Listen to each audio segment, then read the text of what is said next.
Behind every successful endeavor in life is a relationship built on trust. Welcome to The Trust Doctor, restoring trust and enriching significant relationships. A podcast focused on helping you nurture healthy relationships.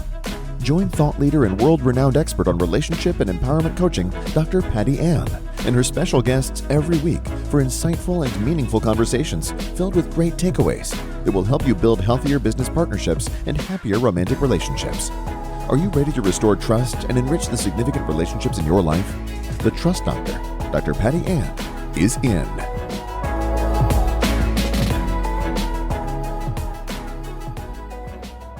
Welcome to today's podcast episode of The Trust Doctor, restoring trust and enriching significant relationships. And for today's interview, I have a powerhouse woman that I can't wait for you to meet. But before I do, make sure you like, comment, share, and subscribe to today's podcast. So the woman that I am going to introduce you to has been an entrepreneur for many years. She is a leader. She has developed teams. She helps with infrastructure. She drives growth. She is the ultimate entrepreneur. And what I love about her the most, although there's many things I love about her, what I love about Annie professionally the most is that she plays in my wheelhouse, meaning she helps businesses grow because of the people aspect, right? Yeah. And she'll tell us later about the new book that she just launched. That is amazing. So rather than me tell you about Annie, buckle up because Annie Hyman Pratt is about to take us for a ride. Welcome, Annie. Thanks for having me. Oh, I am so excited. So why don't you, when we met, I was so excited because we meet people in the business arena that talk a lot about business models and exiting and all these kinds of things. And you and I talk about the people, we talk about the relationships. So why don't you tell us, just give a little bit of background as to how you got here? Because you have a really interesting story. Yeah. Thank you. Yes. So I've always been actually kind of a closet anthropologist.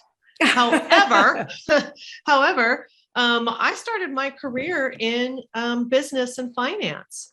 And my parents had a small company, a small gourmet coffee company called the Coffee Bean and Tea Leaf. Which another reason we're connected, because I love my coffee. Yes, totally. I'm sure many of your listeners will know the chain. And so I grew up in that family business. And when I was working in a big accounting firm, my father had to retire because of health reasons. And so I then came on board to the business to grow it. My parents said at the time, Annie, you either need to come back and grow our business, or we're going to sell it right now. And this was the very beginning of the 1990s. So how young were you then? 22. If I may ask. Okay, so you're a baby. 22. Yeah. So you must not have been on your own for too long. No, not right. No, I hadn't been. And so I was 22, and I was very fortunate to have the wind at my back, meaning that coffee was going through what I call the beverage revolution. So when my parents started the company, people really bought pounds of coffee, like from different countries to take home and brew.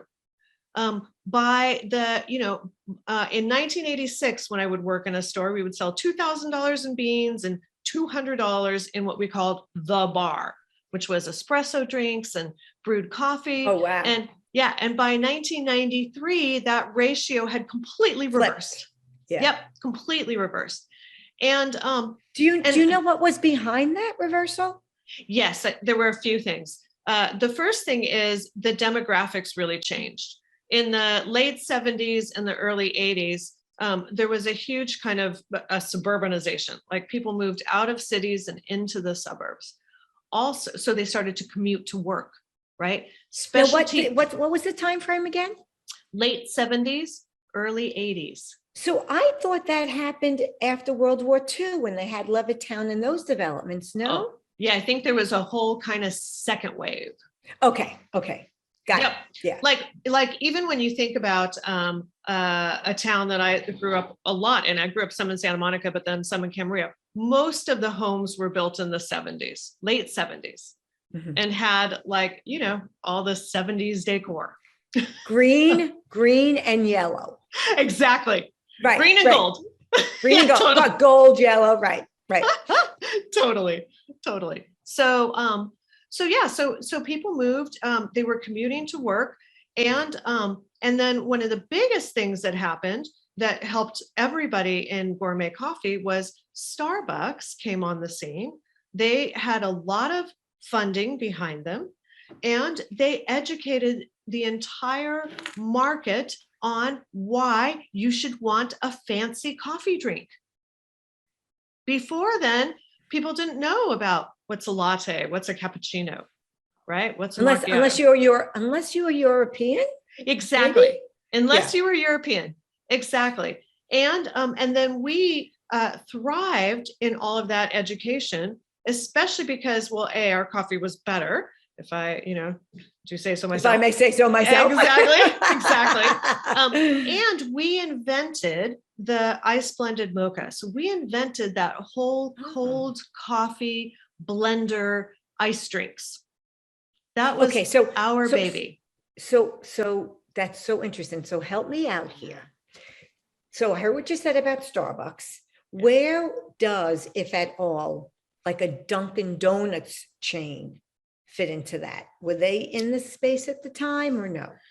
Not really. I mean, they were around, but they were really focused on donuts, and they didn't do the kind of the gourmet coffee wave until decades later. Okay.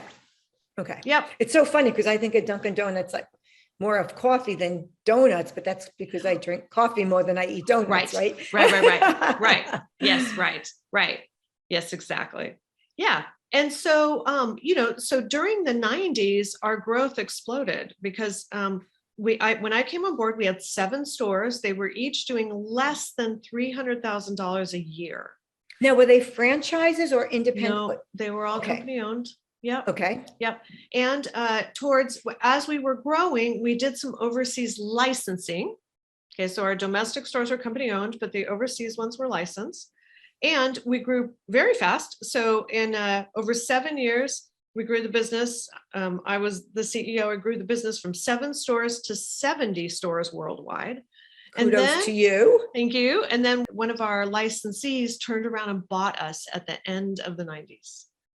Yeah. Oh, and it was a very unexpected sale. Okay. So how'd that happen? Because people would kill to have an unexpected sale like that, right? Yes, right. Well, we were, our growth was really great at the time, really, really strong. And you're still riding that Starbucks wave. So they're doing all the advertising and you're just saying, yeah, but we're better. Yes. And the market was just growing and growing and growing, right? Awareness was coming up more and more. And so my parents had started a business in the 60s. Our Southeast Asian licensee wanted to invest in our business, and they went to lunch with my father, but my father didn't want investors. He's kind of old school that way. Well, it was his baby, right? He started the business. Yes. It's like saying, can I have your kid? No. Yes. Unless they're teenagers. They're teenagers. Exactly. Because what he said was, I don't want investors, but I would sell it if I got enough for it. Very smart. And so he literally sold over lunch. They made him an offer. He didn't turn it down. And that was that. Well, then they had to do all the paperwork and due diligence, or no? Yes, wow. They did. But there was no negotiating. Like they did their due diligence. And then, at some point, I think they tried to negotiate with my father to bring the price down. He's like, no, I said, this is what it is. This is what it is. So this was somebody, where in the world was this? In Southeast Asia. They were based in Singapore. Wow. Boy, that's sort of kind of like a precursor to everything that was going to go on in Singapore and business and finance. Yes. And they were a very wealthy family that had several businesses. And including that they had an original Gucci license, and they had sold it back to Gucci. And so that helped them be very flush with cash to purchase us. And, at the time I was 30 and I had a baby at the time.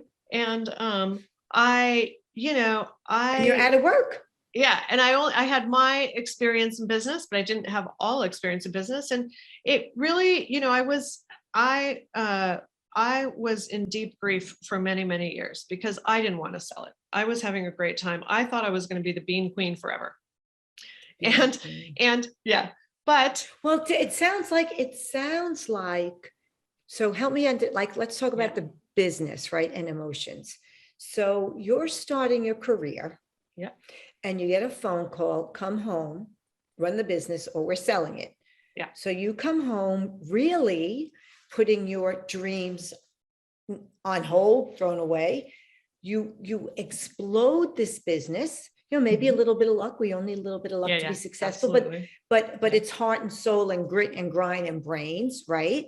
So here you are as the CEO, you explode the business. It takes off. I mean, it's an incredible success story. Yeah. And then your dad goes to lunch, I'm assuming with a male Singapore businessman. Yes. Makes a decision. I'm not hearing the part where, hang on, let me talk to the CEO comes in. And then you're handed, this is what we're doing. Not just deep grief. Honestly, I think I'd be furious. Yeah, I was at the time. Did you ever have a conversation with your dad about? Oh yeah. Hello? Yeah, many. And so there's all kinds of things I felt at the time. And then now it's been more than 20 years, a little more than 20 years now. So over the decades, your perspective starts shifting. Okay. Sure. But at the time I was really upset. And my father's point at the time, or his perspective, was a couple things. One, I'm one of 5 children that he has. Mm-hmm. And I was the only one working in the business. Where do you fall? I'm number 4 or 5. Yep. Okay. And some of my other siblings had tried to work in the business, but it's difficult to work with my dad. You can probably imagine that now. Well, I didn't realize he wasn't working in the business when you came in. No, but he wasn't working day to day, but he was still involved in the big decision making, which is so not unheard of. And that's what brings me and you into family owned businesses. Exactly. Okay. Got it. Exactly. Yes. Mm-hmm. So I was one of 5 kids, and he wanted to secure wealth for the family. 2, he and my mother had all of their life's equity in the business. Mm-hmm. Right. And 3, he really understood something that I didn't understand for maybe another decade, that there are times you can sell a business and times you can't. Mm-hmm. And so he really felt like this is a time we can sell the business. One of the things we were doing at the time is we were growing by borrowing from a very traditional bank debt. Okay. So the thing about growing that way is, if the business goes backwards, you lose all your equity first. Right. And, and he also felt at the time of Annie, you've done so well here. Here you'll have a few dollars in your pocket. You're going to make some money on this transaction, and then you can go do whatever you want. And so for him, he couldn't understand why I was so upset. So his rationale, so I understand the depth, the business aspect, but you brought up for the first time that you're one of 5. So it sounds like to me, you might have a couple of dollars in your pocket, but it sounds like your siblings are getting a couple of dollars in their pocket from your sweat equity. Yeah. Yes. But that part worked okay. It's more like my parents, secured a lot of wealth for the whole family. That's more how I would say it. Okay. And I had a nice equity piece for my contributions. Mm-hmm. That part, my parents were actually quite fair about. Okay. Yeah. Yeah. So you have your baby and now you're unemployed. You might have a couple of bucks in your pocket, but you are unemployed. Yes. So what happens? So then I build a custom home with my ex-husband. Keeps us busy, keeps us busy for a little bit. And then I have another baby that keeps us busy for a little bit longer. And then I go back to work as an interim executive. And because I don't really know what I'm going to do. Right. So interim executive in what kind of company? Oh, in many different types of companies, but I started in restaurants because those are very similar to quick serve coffee. Right. Mm-hmm. And so I started in restaurants, but then I thought it was something that I would do for, I don't know, a few years. I ended up doing it for more than a decade. Mm-hmm. And I would basically come into companies often around a transaction or when they were missing a role in the C-suite. So a CEO, a CFO, or a COO, because I had all that experience. And so I would come in, get companies kind of turned around, hire my replacement, and then move on to the next one. Mm-hmm. And like I said, I thought I would do it until I found another business I really wanted to do, and like start another restaurant or something. And and I ended up just doing it for a really long time. What I got out of that is I got to see so many different types of businesses and different types of leadership, right? And different types of teams and what to do and not what, and what not to do. Exactly. Right. So really I had like in hindsight, I couldn't have asked for better experience. And what I found, because again, like I've always been so interested in people and leadership and psychology and human behavior and relationships, like I've always been so interested in that. And so what I found was that, I could fix up lots of things in a company, give them systems and processes, really good strategic plans, we'd get their finances in order. But if the people part wasn't working, the business could not be successful. If the people part was working, even with some pretty big challenges, like missing systems and processes, like, having a cash drain, you could overcome those if the people were great. Right. But not if they weren't. Correct. And so that made me more and more interested in the people part of business. Okay, so it's so funny. So we'll get to the people part. Yeah. But I tell people, because as you know, I work I help coach and consult in businesses, nothing to do with their systems. I couldn't be a CFO if you paid me $1 gazillion. Yeah. I would try really hard to learn, but not too dumb. So maybe I could figure it out. You could, but the people aspect is when I'm brought in, and it is amazing because like somebody will go in and say, all right, let's we're not meeting our numbers, right? And then it's like, well, let's look at the model. Okay, it's good, it's fine. Well, then we're still not meeting our numbers. Right. So then I come in and I find out, this is the example I use. The head of engineering hates the head of sales. Yes. So they don't talk to each other. And then that permeates, filters down to the departments. And it is truly the people aspect. And the best example I give people, but I'm sure you have some really great ones, is when Steve Jobs started Apple. Steve Jobs went on board with his best friend, Wozniak, right? Yeah. And when that relationship worked, we all know what happened, right? Yes. I mean, they created products we didn't even know we needed, that we can't live without, right? Yes. And then when that relationship went sour, Woz left the company. Steve Jobs got thrown out of the company he started and founded. And at the time, that was unheard of. You hear that now. Exactly. That was all based on the fact of the business partners did not get along. That's absolutely. That's what. So share some. I'm sure you have much more interesting stories. I have so many. Oh my gosh. So let me you can the names can be changed to protect the innocent. Yeah. Oh, for sure. So how I think of businesses when they're operating really well, they're of any size, any significant size, they have a senior leadership team, right? That's the very first thing. They have to have a senior leadership team. And this leadership team, usually they have a middle management team as well, but they have a senior leadership team. And this team must have really good relationships. They must have good psychological safety between them. Okay, because when they don't, they all fall into what I call self-protection. They start, when they don't get along, it very quickly, kind of like you said with your engineer and your Sales. Yeah. They become territorial. Yes. Not only territorial, they get obsessed with how am I being perceived right now?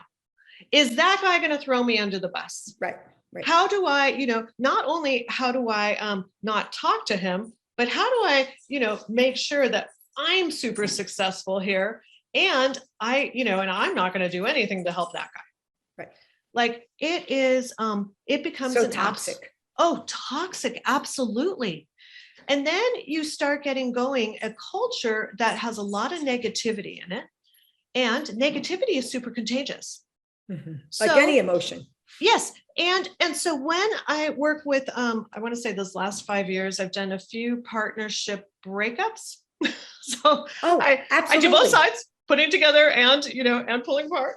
And so I've done a few partnership breakups, and inevitably what happens in these partnerships is the partners start being kind of misaligned, like not wanting the same thing out of the business. First of all, they see the future differently.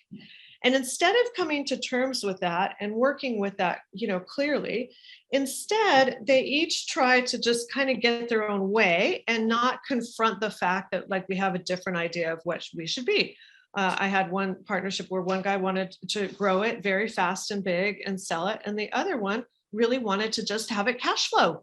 Oh right? my gosh, Annie, you are so singing my song. I mean, that is exactly what I was just talking about with business partners the other day. Yes. It's like a marriage. When it works, it works. And then when it doesn't, and it costs, so like private equity will bring me in because it costs so much money. But you mentioned the misalignment, right? Yes. In what products, what services, how fast to grow. Yes. And what I tell people all the time is how often, or ask, how often did you know each other? How well did you know each other before you went into business? The answers are like, it's the equivalent of, well, after our first date, we decided to get married. Absolutely. But let's see how that works out. Let's see how that, exactly. Yeah, right. Exactly. And then when they aren't aligned, then they very quickly see all the negatives in each other, right? They're very quick to say, well, that one's, that guy's doing the wrong thing, and he thinks I'm doing the wrong thing. And then people start to avoid each other. And then as they start to avoid each other, they start to become even more judgmental. And then ultimately, they lose respect for each other. Ultimately, it goes to disrespect. Yes, exactly. And what you said also earlier is so I'm creating a course on business relationships, right? And there's so much involved when when there's conflict with business partners, CEOs, COOs, right? The number one mistake, and I know you know this, the number one mistake business partners make when it comes to handling conflict is they avoid it. Yes. And it's like if you went to the dentist when you first had that toothache. Exactly. And you had it'd be okay. But you wait. Now you spend more time, more money, more pain, and you need a root canal. Yes, you need, absolutely. And, and you're so upset with the other partner or whatever. It's kind of like, and you don't even know if you want to save the tooth. Like, when you need a root canal, you're like, just take it out. Take it out. Yeah. Extract it. Right. Exactly. Yeah. Do you want anesthesia? I don't care. Get rid of it. Exactly. And the anesthesia being how much money it will cost. Yeah. Right. That's the equivalent. Absolutely. Absolutely. And it's so hard to reverse, a relationship where people have completely lost trust and respect for each other. It's very hard to make that work again. So let me push back just a little bit on that. Tell me what you think about this. Yep. I agree, but it's very hard. Yes. Once trust is breached, is violated. However, I will say it's not impossible. No, it's not impossible. Especially if you get the violation addressed sooner. Oh, yes, for sure. Than later. Yes. Right?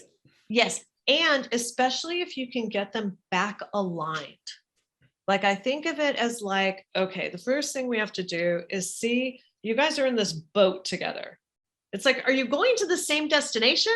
Are you rowing in the same direction? Exactly. Because if you don't want to go to the same destination, then actually one of you has to get in a different boat, or both of you can get in a different boat. It's like, we gotta figure this out. So if we can get you going in the same direction, then they also have so much more motivation to work it out.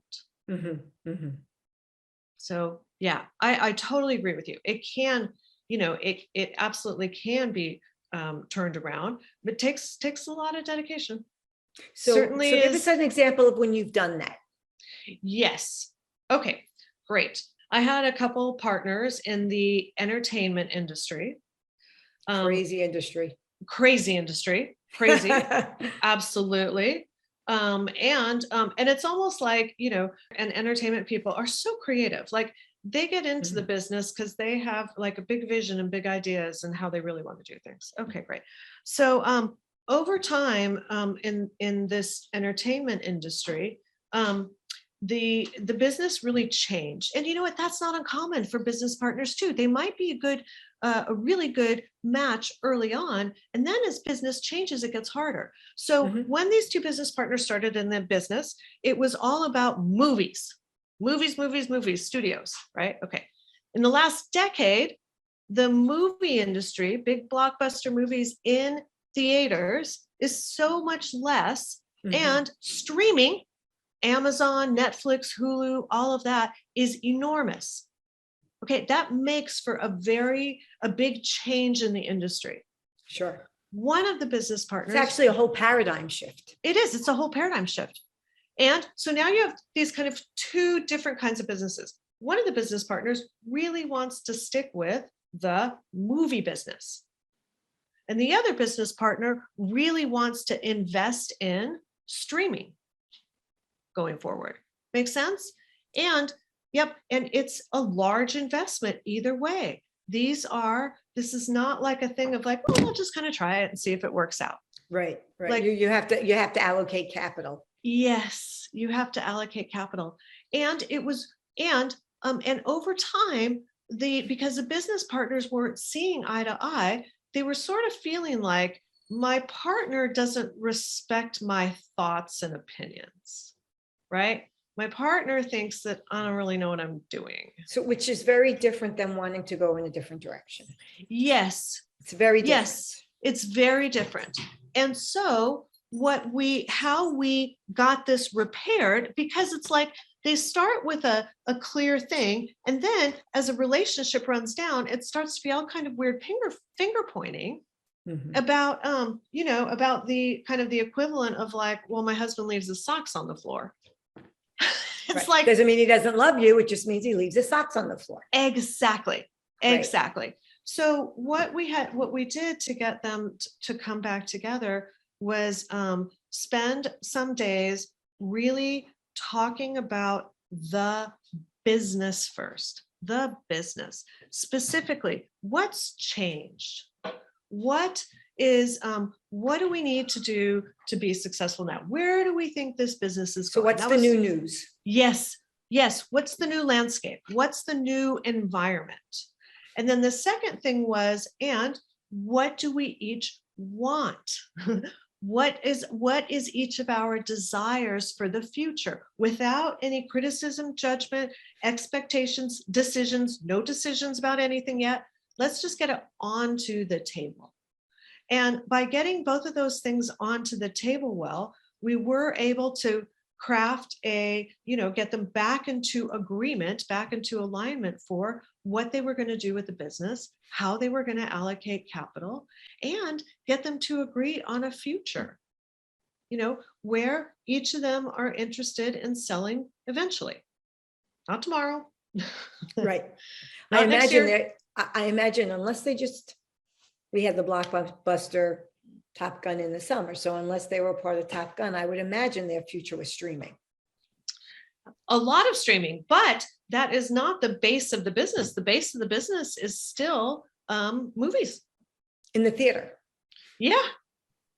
Is still, yeah, because you can think of it more like people are still like Top Gun. That's maybe a good example. I don't know how much money they spent to make Top Gun, but I'm guessing, 100 million maybe. I don't know. I know a lot. 70 million? Big number. It's a big number. Okay. Yeah, I don't know. Okay. So then if you're going to make a movie that's money I would take if they gave it to me. Yes. I would take it. Yeah. Exactly. Me too. Instead, if you were going to make a movie that's going to go directly to Netflix, for example, you're going to spend $10 million, $5 million. Mm-hmm. Make sense? So it's just a very different proposition. And so, meaning the money goes to Netflix, so they get the profit? No, meaning the cost of making the movie is so much less. Oh, if you're going right. to stream it to Netflix. Interesting. You have giant budgets when you're going to do a worldwide movie theater release. And even if you're going to do, now they do these simultaneous releases, right? Like all these Marvel movies. You can see it in the theater and you can see it on, at home on I never understood that. On Disney Plus. Why would they allow that? I never understood that. Because there's just not enough audience all the time in the theater now. Oh, okay. So it's almost survival. Yes. And it's just a way of reaching a much bigger audience. But that's the thing. When we're talking about a Marvel movie, that's still a big difference in the business. Is like, okay, it goes to streaming too, but Marvel, Disney puts so much money behind marketing those movies, behind making them extraordinarily great, that they still go to a giant audience. Now, when you see a movie that goes directly to Netflix, I'm trying to think of what, I can't even remember a name of one right now, but you may watch it. Who did Game of Thrones? Oh, that's HBO. Okay. Yep. Big one.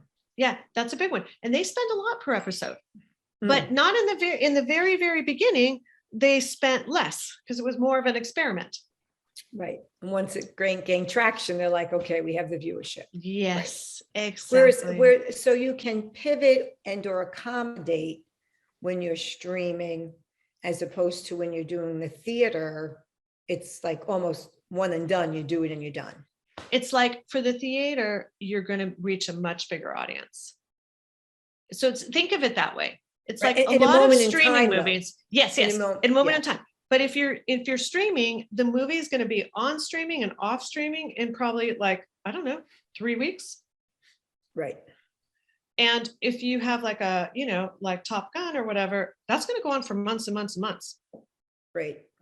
Okay. So I sort of kind of took us down a little detour, which is okay. Let's go back to the people part.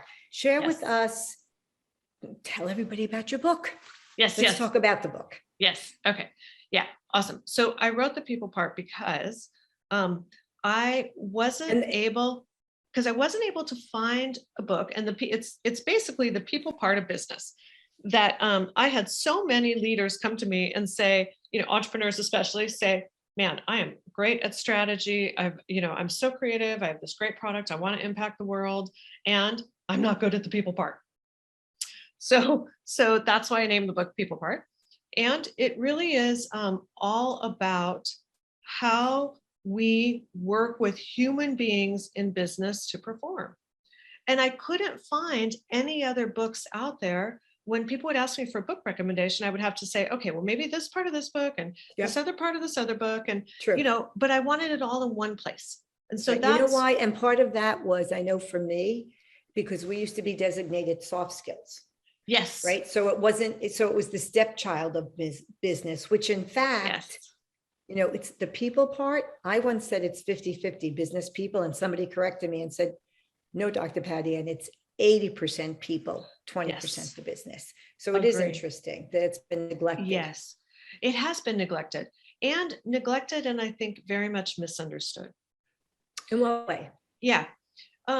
Because I think of it as humans. We work with human beings because they're still the best. Not human beings, like the coffee. Yeah. Totally. I just thought of that. Totally. Yeah. Human beings. Yeah. We work with human beings. We still don't work with robots yet. We can work with some robots for tasking, but we don't work with robots to think. Especially when you have to take in many variables all at once. Yep. Okay.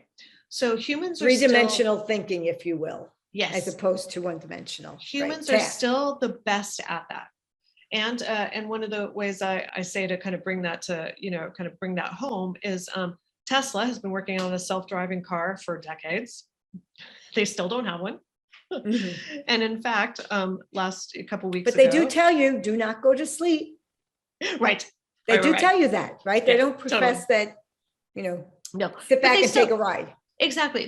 They just, it's still just not there yet. Okay. Right. However, we can teach any 16-year-old how to drive. So, because we still have this frontal lobe part of our brain that is extraordinary for business. Okay. So this is the part we want in humans. This part prefrontal cortex, right? Prefrontal cortex. Yes. Okay. The thing is like that part of us as human beings is kind of weak. It needs, it takes a lot of energy. To use it well. That's why we say people aren't thinking. Exactly. Exactly. And so instead we have this part of us that is emotionally reactive. And I think of it as kind of like our, it's our central nervous system was built for our survival. And the amygdala, means, right? Yeah, the amygdala. Yeah. It's a threat detecting machine. And well, it's kept us alive. It just hasn't necessarily helped us evolve. Correct. And it actually really gets in the way of human performance today. I think of it as because it's totally overactive and we need to learn to regulate it. Right. Now you're talking my emotional intelligence stuff. Yes. Right. We're constantly triggered. And there's nothing that triggers us more than work. I mean, I shouldn't say triggers us more, but then there's so many threats in it. It's like, it used to be somewhere back in our evolution, the vast majority of threats were physical threats. I was going to, get eaten or I was going to starve. Okay. Those are physical threats. Today we have 10 million psychological threats. Right. It's literally like it's the unintended consequence of it, yes, developing thinking and not needing the basics anymore. Right. Exactly. And so now, you may come into work, you read an email and you're like, is that person criticizing me? Was that kind of a snarky email that I just read? Then, or is it me? But you don't really mean, is it me? Like, exactly. Is it me? But exactly. And then, and then you talk with your boss and your boss kind of says, well, I don't know. I don't think this work that you just gave me is, I think you maybe need to redo it. And then, and then something else happens during the day. And suddenly you are kind of bombarded with these things that feel like threats. It's like, how am I now? How am I now? Am I getting fired? Am I going to get thrown under the bus? Is that person thinking badly of me? Did I just get disrespected? Right? I saw this other person roll their eyes when I was talking. Is what I'm saying dumb? The self-criticism can come in like, oh my gosh, I'm in over my head in this thing. I don't think I'm worthy of it. When any of those thoughts or behaviors are happening, we no longer have access to our frontal lobe. We're triggered. We're in an emotionally reactive state. And now we're not working on the business at all. And I think all of us have had the experience. Hang on. Let me bring it back full circle from how you started the conversation. Yeah. We're now in that protective mode. We are in self-protection mode. Right? Absolutely. This is my space. And it's all about me. Right. It's all about me. It's completely self-obsessed. Now, certainly, again, we were designed for it to be self-obsessed for our survival, but it works against us now because we don't have the thinking and the collaborating and the communicating. We don't have access to all of that when we need it most, because that's how we're going to work out all the issues. Right. So you mentioned earlier, I want to talk a little bit more about this. Yeah. Because I know this comes up. Yes. Personal, professional. 100%. We talk about getting triggered, right? And it's a real or imagined threat. Talk about, so the real threats are almost easier, right? You're in a meeting and somebody goes like this to you and accuses you or yells at you. Everybody would agree that's a real threat. Yes. But it's the imagined threat that becomes complicated. And it's because it's, it can be with the email, right? I'll look at this tone and somebody else will read it and say, seems fine with me. That's right. Or Adam, or you see your boss old school when we used to work in in offices, and your boss like buzzes right by you in the hallway, and you're like, didn't even acknowledge that me. was rude, or what's wrong? Right. Yeah. Meanwhile, he might really have to go to the bathroom. Yep. Like it could be anything, but Yes. we feel it as the imagined threat. So talk about that. Yes. So the bummer thing is that they work the same, real or imagined. We get triggered, and our amygdala, it doesn't really think. I think of it as like it's a threat detection machine that you can't turn off. Right. So it's like It reacts. It just reacts. You can't not smell smoke, right? You're going to smell smoke, and then you quickly have to determine, am I sitting in a theater? This should not be happening. Or am I at a barbecue? And it should totally be happening. Okay. So the context. So, yes, the context really matters. And to when you have that hit of being triggered, to be able to have that pause, that just momentary pause of like, that may not be a threat, right? It's that regulation of, I have more domain over my triggers, and I can think about, that a couple things I teach very often is one, that we evaluate our own intentions, but we think everybody else's behavior has a negative motive, right? We evaluate ourselves with good intentions, but we think everybody else, when they may just have a habit of looking down and walking through the hallway. Literally, like that's just how they've walked down hallways their whole life. Right. Yes. And so if we can have that pause of like, okay, that felt like a threat, but it might not be a threat. Like, why should it be a threat? It's like, I can think back, and I don't have any big things going on right now. I don't, there's no other signs of this being a threat, and you let it quickly go. And so we want to be able to have that momentary pause to regulate and be able to quickly tell ourselves a more powerful, likely more truthful answer, to what we're seeing as a potential threat. Okay, so what you're saying is we want them to have a pause so they can now think, because the amygdala hijacks the prefrontal cortex. It so hijacks thinking, it. right? Yeah. So how, because this comes up all the time. Yeah. How do you suggest people say, well, if I could, I would. Well, if I could pause, I would, right? And because I always tell people, if you can pause, think about all the damage you would have prevented from saying something, doing something. Exactly. So how do you help people pause? Yes. How do you suggest they pause, I should say? Yes, we have a few different ways. So the very first thing is, if you're having trouble pausing, the easiest way to pause is to change your state. Okay, so meaning if you're sitting down at the computer, stand up. Mm-hmm. Literally, if your eyes are glued on the computer screen and you're about to like attack the keyboard, instead stand up, walk and get a cup of coffee. What does that do? It changes your physiology. Which does what? Which basically then stops the adrenaline from just taking over. So Great. one of the things that happens when our right, because it's the fight or flight. That's right. When our amygdala takes over, and it hijacks our prefrontal cortex, our blood gets sent to our thighs for running away or fighting. And so we want to stop that physiology.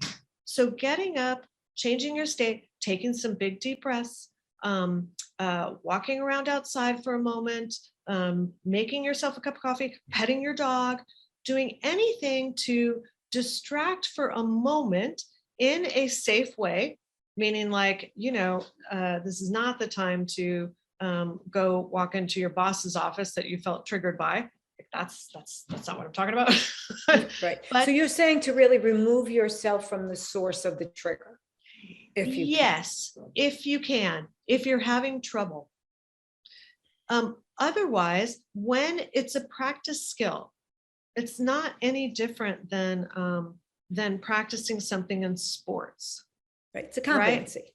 Right? Yeah, it's a competency. And and for me, when I think about I'm trying to catch a softball or something, it's like, oh my God, I was horrified. I thought I was never going to learn how to catch a softball, let alone with my left hand.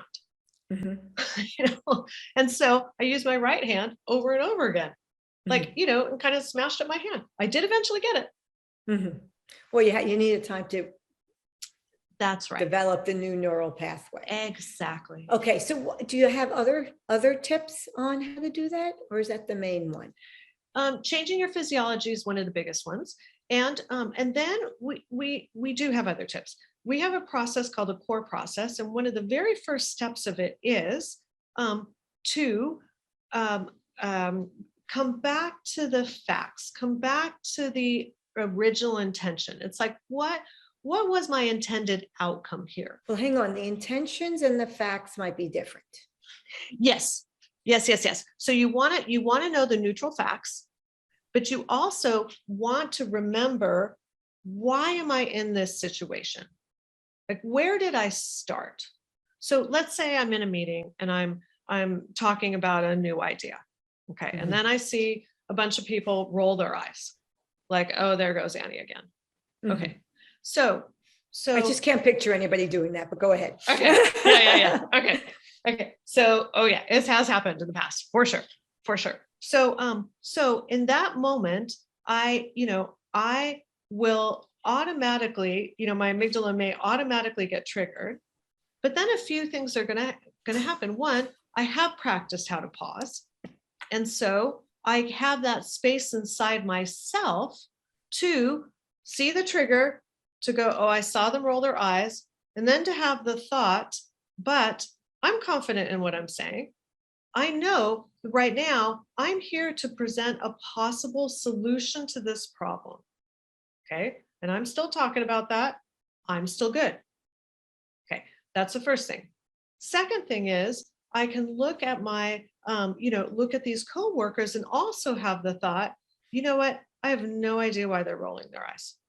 It could be that they just emailed a joke back, emailed some other comment back and forth, that they're rolling their eyes with each other. It has nothing to do with me, right? And that the fact is, like, they rolled their eyes. I don't know where that came from, why they did it. I don't know if it was directed at me. And those are very, clear on the facts. And by me having a strong intention of, look, it's almost like that's not even my concern right now. I am in front of this room presenting a solution. That's what I'm going to stay on track with. Okay, so let me ask you a question. Yeah. Would you suggest that, I'll use your example. Let's say 5 other people in the room roll their eyes, which is a lot as opposed to 1 or 2, right? Yeah. So now I'm thinking, wow, are they on a group text? But anyway, yeah, right. Would you suggest that you ask you right? Because we deal with nuances and people. Yes. To stop and say, I noticed you rolled your eyes. Yeah. Did I say something that elicited that? Does one of 2 things. Either you just called them out on you're being a jerk, you're being rude, or they weren't paying attention and they were responding to something else. Yes. And I might do that depending on the level of the disturbance. I would probably do that if I thought, oh my gosh, okay, we all saw that. Now everybody is thinking about the eye rolling instead of my presentation. Right. So it's a distraction from your message. Yes. Right. Yes. Yeah. And that's a really, really powerful technique that you just suggested. So let's say, which is great. That was a great takeaway for the listeners. If it were one person, right? And every group's usually got that one. Yes. That one of whatever.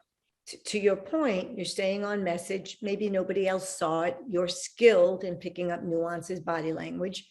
Would you then suggest after the meeting, you would go up very much from a curiosity perspective, not a condemning, and just saying, hey, yes. Bob, I noticed you rolled your eyes. Yeah. Was there something you disagreed with that you didn't want to say? Because I really want the feedback.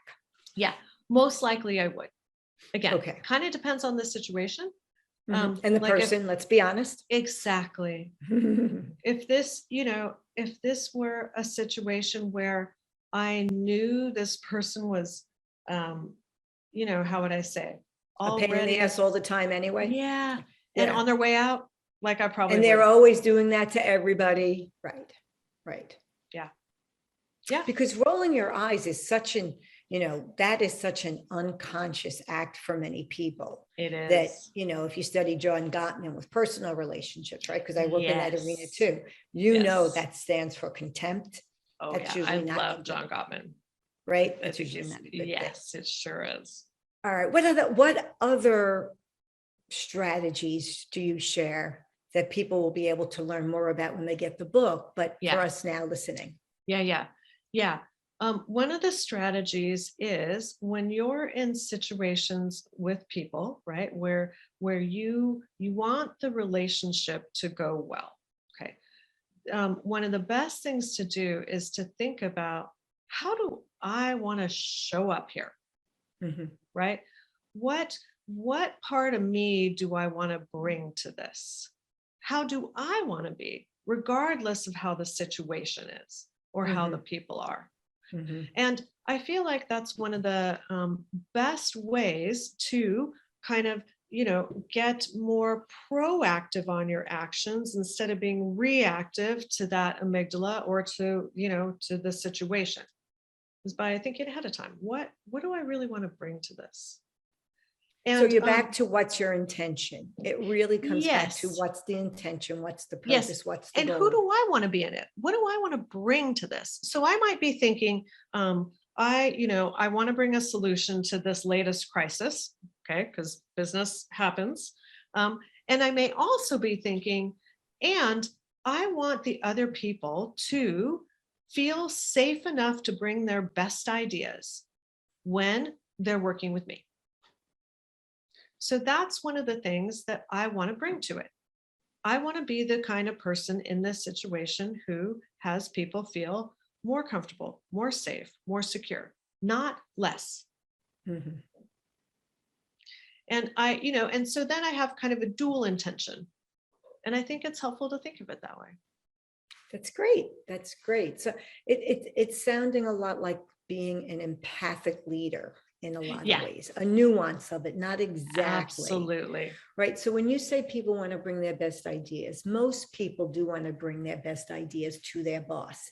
I think what you're implying with that is your best and creative, no matter how crazy it might sound.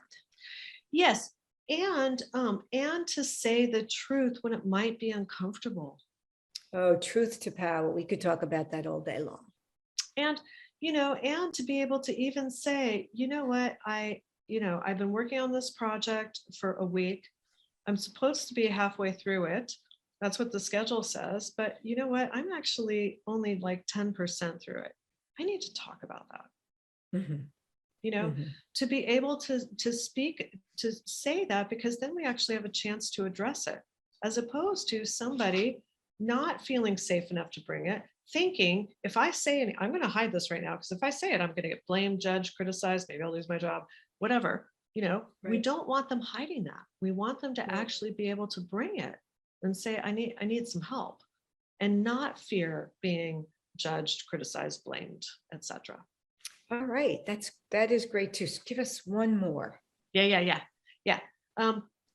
One more that I think is incredibly important, just overall, is letting go of judgments. So as human beings, we judge other people all the time. And we often judge them with a fairly harsh lens, right? So it's like, that person isn't doing this right. That person is kind of rude. That person, should have checked with me before he did that thing. I don't know. Just we have all these ways that we judge people. And when we do that, our perspective narrows. Now we have kind of defined how we see them, and it's very hard to see them differently from there. So one of the things that is super helpful is to be able to let go of those judgments. to be able to say to yourself, I think of it as having like, I have three ways that I release judgments. The first is to ask myself, do I really know what's going on here, right? Do I know that they're going to do this in the room next time? Like, am I a wizard with a crystal ball? Like I know all their intentions and I know exactly what they're going to do and say and their motives. It's like, so facts versus what you think. Yes. Yeah. It's like, I definitely don't. So I can let that go. The second one is, am I feeling like a villain or a victim, or a hero in this, right? Mm-hmm. If I am in any one of those spots, it's completely disempowering. All right, you have to talk more about that. I'm not sure people know what you mean by villain, victim, and hero. Yeah. Okay. I think I know what you're saying. Yeah. I want to make sure. Yeah. Okay. So if I see myself as a victim in a situation, okay, I'm going to treat the other person like a villain. They're doing something to me. Yes. Okay. And when I do that, the other person is going to resist it immediately because they're like, I'm not a villain. I'm not doing something bad to you, right? You're not a victim.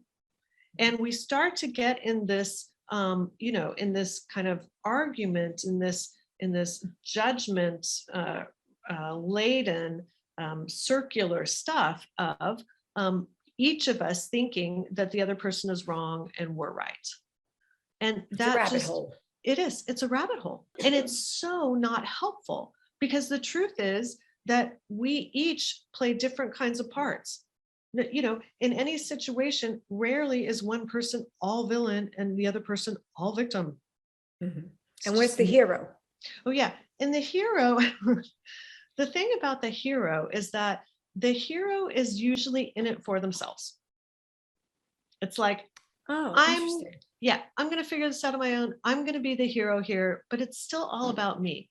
It's not necessarily about, I'm going to do my best with this situation so everyone does well. It's like, I'm going to be the hero, but the villain and the victim are still stuck with their labels. So the hero is more about me getting the accolades than resolving the conflict. Yes. Interesting. Yes. So you have to watch out for that. You do. You have to watch out. So they're not really solving anything other than just taking the focus away from others to them. Interesting. Yes. Very interesting. Yeah. Very interesting. So we, and again, if we see ourselves as the hero, that needs a villain and a victim. Right. And we want to start, not judging people or situations as good or bad, right or wrong. And ultimately, let me say one more thing, because ultimately, when I judge other people harshly, it's almost impossible to stop that judgment from coming around to myself. Meaning? So let's say that I judge another person as, as dishonest. And I'm like, I'm so angry. They are just like the worst, most dishonest person on the planet. It's so, so awful. I would never be dishonest like that. Okay.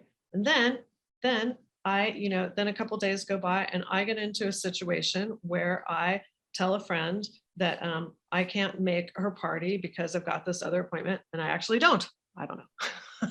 Okay. Now you want to watch Netflix, whatever. Right. Exactly. Yeah. And so now I have an internal dissonance of, I've got to criticize myself. It's like, wait a minute, who the hell am I? If I'm holding the other person to be totally truthful, if I'm saying how horrible they are, that they're lying, what does that make me when I lie? Right. But all lies are not created equal. No, they're not. But the point is to have more compassion for being human and to move the range of tolerability of like, look, we're human. Every human, first of all, is hardwired, born knowing how to lie. As soon as they can speak, toddlers know how to lie. It's amazing to me. They don't have to be taught. Honestly, I think it's survival. Absolutely. And so to have some compassion for that, right? It's like, I think it's compassion for our humanness. Exactly. That's exactly it. Yeah. Awesome. Okay. I have to ask you this question. Yeah. what have you seen? Look, we all we're coming out of COVID, or we're out of COVID. I don't know. Yeah. And it has transformed in so many awesome ways, quite frankly, the workplace, right? As working moms, we have been begging for the ability to work from home since women have been in the work. I mean, begging, right? No, you can't. And all these ridiculous reasons. Okay. COVID hits, guess what? We can work from home. Guess what? We're even more productive. Right now, the conversation is culture. Well, really, it's about control, but that's a whole other conversation. Yes. So my question to you is, with the new generations, the younger folks, right? Things always transform, things change. That's good.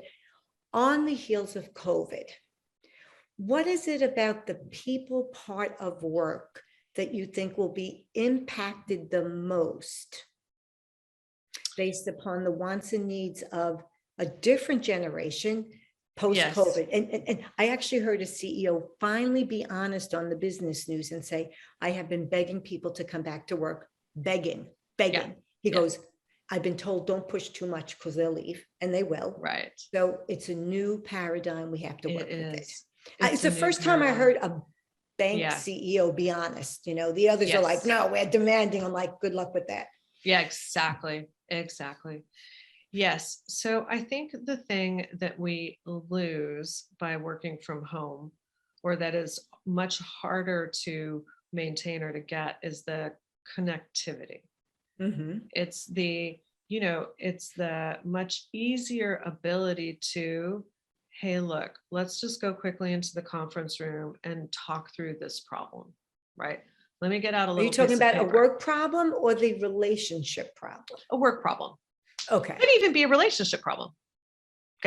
Okay. So that being in person is effective for us human beings. We can cut through things much faster. We can make connections. Our body language is much easier to read, right? Our faces are easier to read when we're in person and not this little teeny tiny square. I sort of kind of feel differently, but go ahead. Okay. I can see your face fine. I can pick up every nuance. Sure. In your face. I can't see your legs though. If you're tapping your legs, you can't see that. Yeah, that's true. Yeah. So what I do think though, is that because it's the casual, the easy connections, easy being face to face, I do think that we have to be more deliberate, more intentional about connecting, about communicating, because we don't have the casual part. And the thing is you can't force people to do it. They have to want to do it. They have to see the value in if I can hop on a Zoom call with my coworker, for 10 minutes, we can work out this problem instead of me trying to figure out how to get started on this project that I know nothing about, and me spending 3 hours trying to get started. Right, but so you just made the case to hop on. What's the difference if you're going to hop on Zoom or if you're going to pull each other into a conference room? I think it's a little faster in a conference room. I do. I think it's the face to face is, like I said, I think we can pick up even more of what's really going on. We can feel the energy more of what's happening, and I think we can cut to the chase a little faster. Sure. I think you said the key word though. Yeah. And I think the key word is intentional. Yes. Right. Because there's a lot that people, leadership, management think that's going on with collaboration in an office, and it's not. I agree with that. You hear a lot about mentoring, and I'm like, you think there's a lot of mentoring? Like, you're kidding yourself. I get it. Yes. That I agree. That aspect. I tend to feel it is the new work order, and a lot of what you're saying is absolutely, there's truth to that for sure, but I think not the day-to-day, but the overall, a colleague and the relationship. I think once a quarter, you make a very conscious effort to have offsites. Yeah. Right. And you bring people in, or whatever it is. Like, yes, I'm doing this now with a firm, and They're accountants. They don't Yeah, need yeah. to be in an office. They're Sure. right. So I Yes. said, well, what They're do on we a do? computer all day anyways. I said, they have a very famous pizza shop near them. Yeah. Call up the guy, make your pizza one day. Yep. Right. And Great. that I think will go a long way. I also think lots of times it's the mindset. If you think it won't work, it will not work. I agree with that. Oh my gosh. I so agree with that.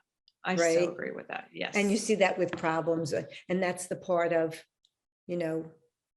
acknowledging the issue with people and addressing it. Otherwise, you're assuming you're being judgmental that and you really don't. You just think you do. That's right. Okay, so what is my last question? You've been so generous with your time. This was great. I could talk to you. I knew when I met you, Annie, I could talk to you all day long because I feel like everybody else we're around is talking all different kinds of business strategy. Right. Yeah, exactly. What's the last book you reread and why? The last book I reread. I reread parts of Creativity, Inc. I know that it's, the title is about having a creative culture, but I think every business is a creative culture. And who's the author? Oh, the author is, oh my gosh, I can't believe I'm going to forget his name now. Just because I'm on the spot. This is what happens to me when I'm on the spot. That's okay. Creativity Inc. Creativity Inc. Yep. And it'll probably come to me as I'm. No, that's okay. People can Google it. Yeah. But so it's about Pixar. It is about Ah. Pixar. And it is, it's not John Lasseter, but it was basically his business partner. Is it Bill or Bob, somebody? I don't think so. That's okay. Yeah, people can Google it as they're going on Amazon and looking for the people part. So how can people find out more about you, learn about you? Yeah. Where can they go to get your book? And I'm pretty sure I'll have a link in the show notes. Yeah, that's great. Yes. So first of all, you can come to our website page, which is leadingedgeteams.com. Mm-hmm. Teams with an S. Teams with an S. Yep. Right. Yep. And there's links to, all kinds of booksellers. The great thing about coming to our website is there are resources there as well. Like we want this to be a place where you can come and not only learn more about us, but you can get some free resources. Resources. Things like how to delegate. You can take a quiz, and we have we teach people about their a very simple quiz of a genius zone and your natural self-protection style. We have a thing about that. So that's a great way to dig in with us. You can also find the book on Amazon, right? And I think we have a giveaway for you guys too. So we love to teach about how to do appreciation and apologies well. It's a thing that is, kind of a basic 101, but it's worth practicing and doing it the right way. So we have, if you go to leadingedgeteams.com/Dr. Patty Ann, PR Patty Ann, then you can find our 5-day appreciation journal. And it is, it's very simple. It's, there's a couple of just super simple formulas, and we think it's just a great way to increase your habitual ability to give appreciation and to apologize in a way that really repairs. Because an apology is not about you; it's about the other person. And you said simple but effective. Yes. Right? Don't underestimate. Okay. Yes. Well, thank you. Thank you so much, Annie. I so appreciate this. This was such great information. And I know people will get so much value from going to your website and checking out your book, purchasing your book, The People Part. And that concludes today's podcast episode of The Trust Doctor, Restoring Trust and Enriching Significant Relationships. And as promised, Annie was a powerhouse that took us for a ride. So make sure to see this and other episodes. You like, comment, share, and most importantly, subscribe to this podcast. Until next time, be well. Once again, we've concluded another great episode of The Trust Doctor with Dr. Patty Ann. Tune in next week for more insights and advice on how you can create, nurture, and sustain healthy relationships. To find out more about the podcast, visit drpattyann.com/podcast. Don't forget to subscribe, rate, review, and share. Until next time.